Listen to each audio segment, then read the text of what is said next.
नमस्कार दोस्तों, स्वागत है आप सभी का आपके अपने यूट्यूब चैनल पर। हाफ ईयरली एग्ज़ाम में आपके लिए जीव विज्ञान कृषि विज्ञान का पेपर है। ये पूरा का पूरा कृषि विज्ञान का 50 नंबर का पेपर रहेगा।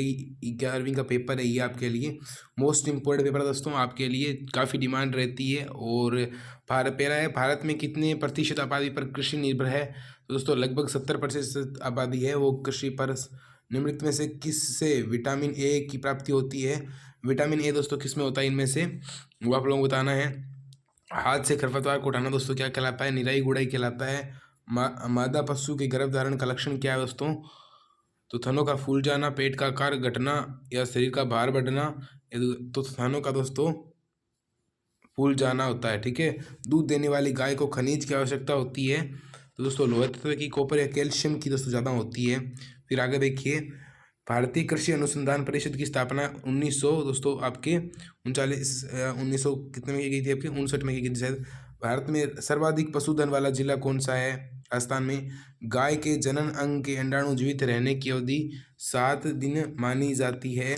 और बिनोला की खड़ी में जो दोस्तों कोसीपोल नामक एक जो है टॉक्सिन होता है। प्याज की बुआई का समय दोस्तों क्या होता है? तो प्याज की जो बुआई होती है दोस्तों वो कब होती है? लगभग आपके यही समय होता है, यानी लगभग अभी वाला समय आप मान सकते हो, अक्टूबर के नवंबर के आसपास। निम्नलिखित प्रश्नों में से एक उत्तर पंक्ति में दीजिए। भारत में हरित क्रांति का जनक डॉक्टर एम.एस. स्वामीनाथन। नाइट्रोजन की पूर्ति हेतु जैविक उर्वरक का नाम लिखिए। इफिको हो सकता है, यूरिया हो सकता है। जस्ते का मुख्य कार्य क्या है? वो लोग लिख सकते हो आप लोग। फिर पौधशाला क्या है? यानी पौधों की पूरी एक बगीचा वगैरह। पशुओं के बालों का उपयोग क्या क्या किस किस काम आता है? मोस्ट इंपोर्टेंट है। मानव शरीर के लिए कैल्शियम का महत्व लिखिए। कैल्शियम हड्डियों को मजबूत करता है, दांतों को मजबूत करता है। सुंदर फूल वाले किन्हीं 4 वृक्षों के नाम लिखिए इनके सुंदर फूल लगते हैं। आप लोग रोहिड़ा वगैरह हो सकते हैं। पशु आहार की मुख्य अवयव कौन कौन से हैं? कैल्शियम वगैरह हो गए, कैल्शियम हो गए, ये चीज़ें होती है। पशुओं को दाने का दलिया बनाकर क्यों देना चाहिए? क्योंकि वो जो है पशु में एक सारे पोषक तत्वों को भरपूर कर देता है। कृत्रिम गर्भाधान क्या होता है? यानी इसमें क्या होता है, किसी जो होते हैं, जो उनके टीके बने होते हैं और उसमें क्या होते हैं, वो जब लगते हैं तो जो मादा गाय या भैंस होती है या फिर, तो उसमें वो टीके लगते हैं। तो वो क्या होता है, होलिस्टीन जो नस्ल है उसके टीके होते हैं और उसी अमेरिकी टाइप की फिर गाय या बछड़ा पैदा होता है। ठीक है।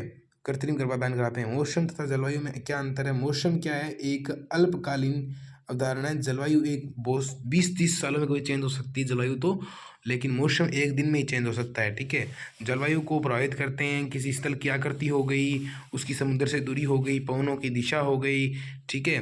पर्वत पठार, ये चीज़ें आकर्षित करती है जलवायु को। लेकिन मौसम में क्या होता है? मौसम में तो सिर्फ वायुदाब हो गया, तापमान हो गया, ये चीज़ें ही करती है।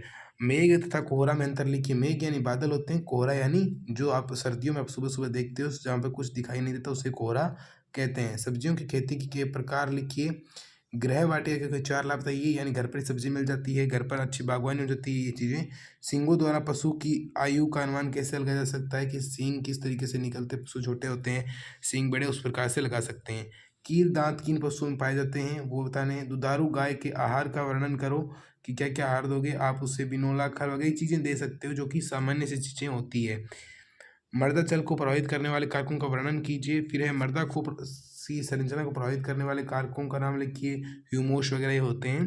टमाटर की खेती का निम्न आधार पर वर्णन कीजिए। उसकी जलवायु कैसी होती है? खाद एवं उर्वरक कैसी होती है? उन्नत किस्मों के नाम लिखने हैं। प्रमुख कीट व व्याधियाँ लिखनी है। ये प्याज की खेती है तो जलवायु, खाद एवं उर्वरक, उन्नत किस्मों के नाम, प्रमुख कीट एवं व्याधियाँ होती है।